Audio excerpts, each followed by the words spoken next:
Jalgaon assembly हलके के BJP उम्मीदवार सुरेश दम्मू भोले ने तीसरी मर्तबा जीत हासिल की।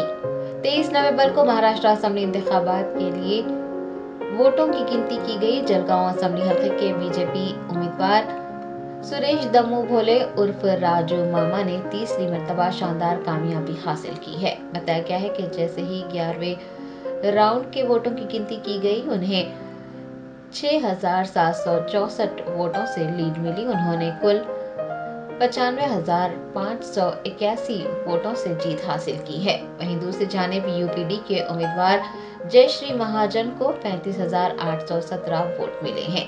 बीजेपी के बागी उम्मीदवार डॉक्टर अश्विन तीसरे मुकाम पर रहे। बीजेपी के एमएलए उम्मीदवार सुरेश दम्मू भोले को लीड मिलने पर उनके दफ्तर के बाहर कारकुनान का हुजूम देखा गया। सभी ने जश्न मनाया और उन्हें मुबारकबाद पेश की। मी धन्यवाद देईल की मी सतत सांगितलं की आपला मुलगा म्हणून, भाऊ म्हणून, आपला जनसेवक म्हणून मी राजकारणात 25 वर्षापासून काम करतोय आणि आमदार म्हणून 10 वर्ष जळगाव शहरामध्ये काम करतोय। आणि काम करत असताना आमचा नारा होता की आम्ही 100% कामं केले का नाही। आम्ही म्हटलं तर 50% कामं झालेले, 25% कामं हे पाईपलाईनमध्ये म्हणजे भूमिपूजन झालेले कामं अपूर्ण आहे आणि 25% कामं राहिलेली येणाऱ्या वेळा काळामध्ये आम्ही ते जनतेच्या आशीर्वादाने पूर्ण करणार आमचा नारा होता। आणि जनतेने तो मान्य केला, त्याचा कौल दिला आणि जनतेने मला वाटतं इतक्या मोठ्या मताने आम्हाला आशीर्वाद दिलेले।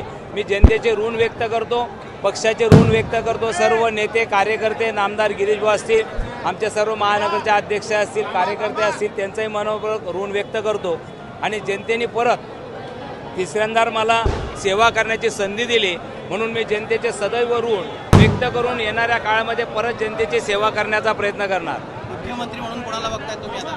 नाही, पक्षाचा तो पण आमच्या भारतीय जनता पार्टीचं स्पष्ट म्हणजे जो 100च्या वरती आकडा गेलेला आहे। त्याच्यामुळे आमच्या पार्टी म्हणून भारतीय जनता पार्टीचा मुख्यमंत्री बनावा असा कार्यकर्ता आमची मागणी असेल। शेवटचे हायकमांड आमचा जो निर्णय घेतील तो आम्हाला मान्य असेल।